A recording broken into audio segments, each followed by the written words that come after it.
Nah, kembali tentang salawat kepada Nabi Muhammad sallallahu alaihi wasallam. Innallaha wa malaikatahu yusholluna 'alan nabi, sedangkan Allah dan para malaikat berselawat kepada Nabi. Itu salah satu dari rukun khutbah. Jadi kalau ada khutbah Jumat tidak ada selawatnya, tidak sah khutbah itu.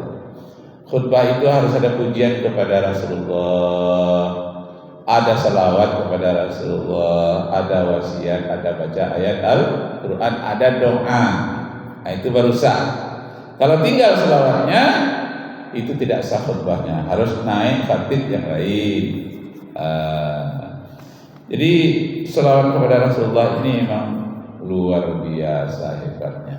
Termasuk pengobatan itu banyak itu berselawat kepada Rasulullah dalam artian selawat itu mengambil berkah, atau disebut dengan tabaruk, atau mengambil apa yang disebut dengan istighosah, memohon kepada orang yang dicintai oleh Allah. Jadi kalau kita mencintai orang yang dicintai oleh Allah, maka doa kita cepat terkabul.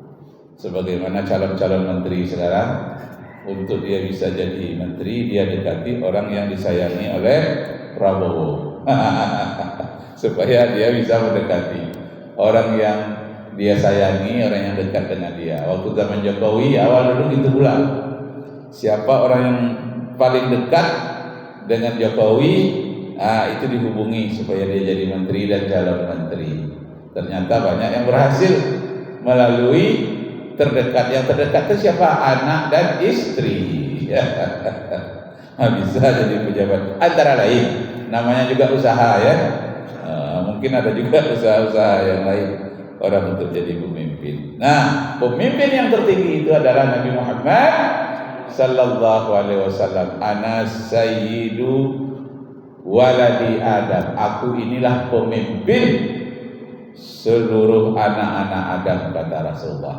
Wala fakhra wala tabara. Bukan aku bangga, bukan aku menyombongkan diri, tapi aku inilah merupakan sayyidu waladi Adam, penghulu dari seluruh anak Adam. Makanya kita selawat, Allahumma salli ala sayyidina Muhammad. Sayyidina itu pemimpin kita. Kalau perlu ditambah, Allahumma salli ala sayyidina wa maulana wa habibina wa syafi'ina Muhammad sallallahu alaihi wasallam. Syafi'ina itu artinya akan memberikan syafaat besok di akhirat. Mana tahu amal kita kurang, amal baiknya diberikan syafaat oleh Rasulullah, bisa ditambah sehingga sama banyak antara kebaikan dan keburukan, dijamin masuk surga. Nah, Rasulullah tentang salawat ini menyatakan man shalla ala hina yusabbiha asran. Siapa yang mau berselawat kepada aku, kata Rasulullah, 10 kali di waktu sore ya, waktu pagi yusabbiha asran, waktu subuh-subuh itu 10, hina yumsiya asran, waktu sore-sore hari 10 kali pula selawat, adrakathu syafaati yaumal qiyamah, dijamin orang itu nanti mendapat syafaatku di hari kiamat. Dapat syafaat itu apa? Padahal kita baca Al-Quran dapat syafaat juga, dapat syafaat dari bacaan Al-Quran. Kita bersalaman ya, saudara kita menghormati guru, syafaat dari guru, syafaat dari teman. Tapi itu syafaat yang kecil-kecil. Kita baca zikir, baca yasin, dapat syafaat dari orang yang kita niatkan doakan. Orang itu dapat, tapi kecil-kecil. Yang besar syafaat itu hanya dari Nabi Muhammad sallallahu alaihi wasallam. Allahumma salli wa sallim ala sayyidina wa maulana Muhammadin adada ma bi'ilmillahi salatan daimatan idawami mulkillahi Allah. Allahumma salli wa sallim macam-macamnya. Itu semuanya menunjukkan kecintaan kepada Rasulullah, dan orang yang mengucap itu selalu juga menangis. Kenapa? Saking cintanya kepada Rasulullah. Ada seorang budak hitam, dia sangat cinta kepada Rasulullah, dari Afrika datang, hitam bukan main. Dia peluklah Rasulullah dari belakang. Rasulullah itu putih orangnya, kemerah-merahan. Nampak kali lah bedanya orang yang dipeluk dengan yang memeluk dari belakang. Lebih tinggi dia dari Rasulullah, dan dia menangis diciumnya Rasulullah. Memandang Rasulullah ke belakang. Oh, engkau, siapa engkau? Saya min Afrika ya Rasulullah. Aku datang dari Afrika ingin bersalaman denganmu, ingin memelukmu. Itu nazarku. Tanpa engkau izinkan aku memeluk engkau dari belakang. Kenapa engkau meluk aku? Mungkin seumur hidup menjelang aku mati, sekali inilah aku bisa bersentuhan dengan engkau ya Rasulullah. Kalau tepat zaman ini zaman perang, aku ingin ikut perang bersama dengan engkau. Tapi sekarang dalam keadaan damai, aku peluk engkau ya Rasulullah, sambil dia baca salawat. Allahumma salli wa sallim ala sayyidina wa maulana Muhammadin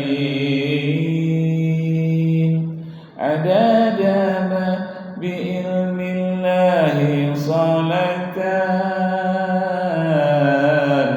daimatan bidawami mulkillahi. Loh, kenapa kamu menangis? Kata Rasulullah. Betapa tidak ya Rasulullah, saya ini mungkin tidak masuk surga, engkau dijamin masuk surga. Kalau kita besok tidak bertemu di akhirat, tolonglah cari aku ke neraka. Laki-laki tadi menangis mengatakan, ya Rasulullah. Maka Rasulullah waktu itu berbalik memeluknya. Apakah engkau mencintaiku? Kata Rasulullah, iya. Fil jannah, di dalam surga itu, ma'a anta ma'a man mahabba alaih, engkau akan bersama dengan orang yang engkau cintai. Jadi kita besok kalau masuk surga, kita akan bersama-sama dengan orang yang kita cintai. Ayah, ibu yang kita cintai, kita bersama dengan dia. Keluarga kita, suami, istri, apalagi Rasulullah SAW itu tingkat cinta yang paling tinggi. Maka kita akan bersama dengan Rasulullah. Syaratnya banyak berselawat kepada Rasulullah. Banyaklah selawat. Kok diberi irama? Nah, itu supaya memudahkan mengingat. Karena kita mengingat sesuatu itu kalau tidak ada iramanya mudah lupa. Macam kami di pesantren belajar kaidah nahwu saraf aja lah. Itu memakai seni. Umpamanya apa yang dikatakan kalam. Ada matan alfiyah namanya 1000 bait. Nah, itu dia hafal. Cara menghafalnya kalau lurus-lurus saja nggak ada seni, nggak lengket. Yang mudah lengketnya disenikan. Kalamuna labzun mufidu kastakim wasmun wafilun summa harfunil kalim. Apa yang dikatakan kalam? Karena Al-Quran itu hanya 3 kata saja. Pertama, kalamuna labzun mufid, lafaz yang berfaedah. Misalnya istaqim, kamu berdirilah. Jadi hanya 3 kata saja dalam Al-Quran. Pertama, kata benda. Kata benda itu nama orang, nama-nama tempat, nama, isim namanya. Yang kedua, kata kerja, fi'il namanya. Tidak banyak kata-kata dalam Al-Quran, hanya 3 saja. Ya, kata benda, kemudian kata kerja fi'il, kemudian kata sambung, penghubung. Kata sambung itu au itu atau, imma adapun, dan waw fa summa am imma. Jadi ada Al-Quran itu mudah pelajarinya. Hanya 3 kata saja. Kata nama atau kata benda, kata kerja dan kata sambung untuk menyambung satu kata dengan kata lain. 3 saja. Kalamuna lafzun mufidu kastaqim wasmun wafi lum sumahar kunil kalim. Wasmun isim kata benda, wa fi'lun fi'il kata kerja, harfunil kalim kata-kata yang bersifat penghubung. Nah, mudah. Jadi kenapa orang katakan susah belajar bahasa Arab? Bahasa Arab tidak. Hanya 3 kata saja. Kata benda, kata kerja, kata sambung. Itu nanti ada pecahannya. Kata benda terbagi lagi, nama, kata ada nama alat, ada nama tempat, ada nama orang. Nah, kalau nama-nama alat namanya isim alat. Nah, kalau nama-nama orang, nama tempat isim alat. Kata-kata benda semua.